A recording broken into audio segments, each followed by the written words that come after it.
karon di ay magluto kog pakbit kay gimingaw jud kog pakbit ay kay adto ko sa merkado mo palit man jud kog pakbit nga 20 perti ra gyud gamaya so naaman koy utanon didtong tanom so gamay ra gyud akong mapalit kay lami kay ikaon ay may nang kitay magluto ba kay siguradong limpyo nya lami pod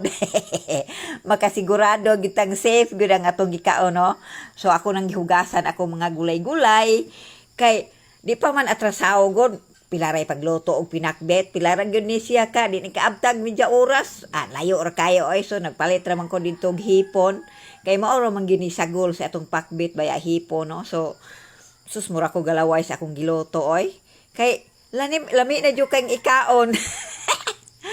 no wala mikos-mikos dayon mikos-mikos apit na maluto andama na dihang kanon kay kanang mais ra ba yung kanon kay aron busog kay tawid pakbet tana mga